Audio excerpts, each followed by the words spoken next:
Shalom and welcome to the series 40 Days and 40 Revelations. लूका रचित सुसमाचार और उसके चौथे अध्याय में यीशु मसीह की परीक्षा के विषय में लिखा हुआ है और हम देखते हैं कि आखिरी परीक्षा के समय यीशु मसीह एक ऊंचे स्थान पर हैं और शैतान परीक्षा लेते हुए मन में डालता है कि इस जगह से खुद को गिरा ले और परमेश्वर तो तुझे बचा ही लेगा।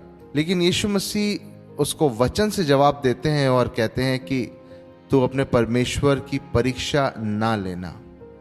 और वचन कहता है कि फिर शैतान परीक्षा लेकर के चला जाता है।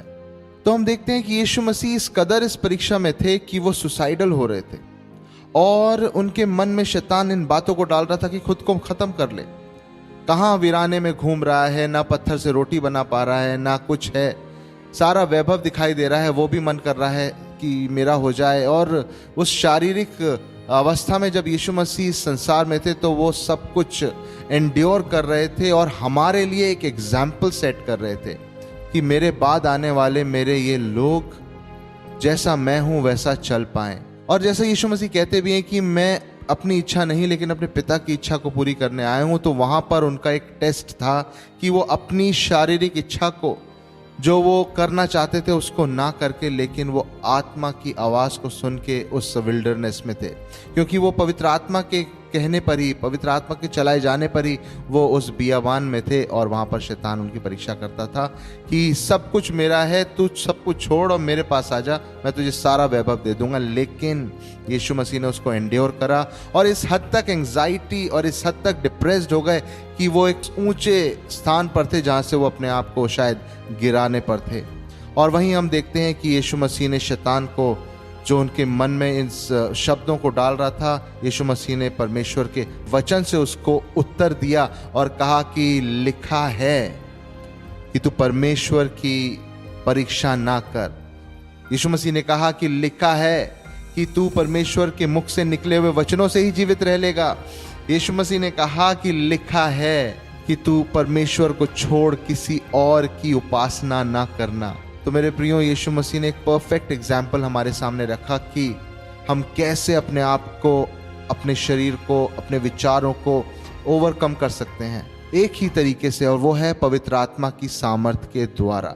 जिस सामर्थ के द्वारा प्रभु यीशु मसीह ने इस परीक्षा को एंड्योर करा, आज आप और मैं भी उसी सामर्थ के द्वारा उस परीक्षा को एंड्योर करते हैं।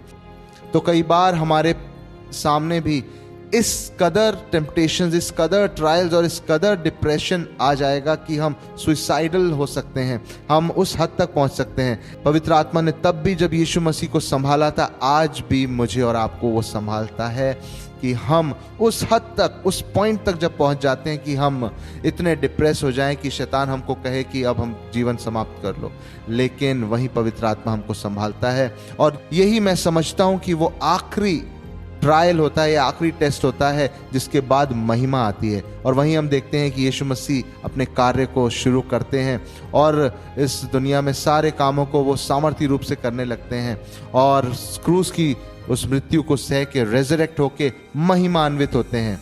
यदि वो इस पहले टेस्ट में पास नहीं हुए होते तो वो उस महिमा में भी प्रवेश ना कर पाते। और वो यही कहते हैं, जैसा मैं हूँ वैसे ही तुम भी इस पृथ्वी पर हो, तो जो मैं करता हूँ उससे बड़े बड़े काम तुम भी करोगे। तो उसने सबसे बड़ा काम तो यही किया कि उसने अपने आप को और अपने फ्लैश को सबड्यू किया और परमेश्वर की आत्मा की सामर्थ में वो जिया। और वही चीज़ जो यीशु मसीह ने की हम भी कर सकते हैं। हम भी उसके पवित्र आत्मा की सामर्थ्य में जी सकते हैं, सबड्यू कर सकते हैं अपने फ्लैश को। और फास्टिंग से अच्छा मौका इस काम को करने के लिए नहीं होता कि हम अपने फ्लैश को सबड्यू कर सकें और उस अटमोस्ट टेम्पटेशन को जो हमको मारने पर होती है, उस टेम्पटेशन को भी हम ओवरकम कर जाते हैं। और जैसे प्रभु यीशु मसीह महिमान्वित हुए, वैसे ही हम भी उसमें महिमान्वित होते हैं, ग्लोरीफाइड होते हैं। परमेश्वर आपको आशीष दे। हम कल मिलते हैं।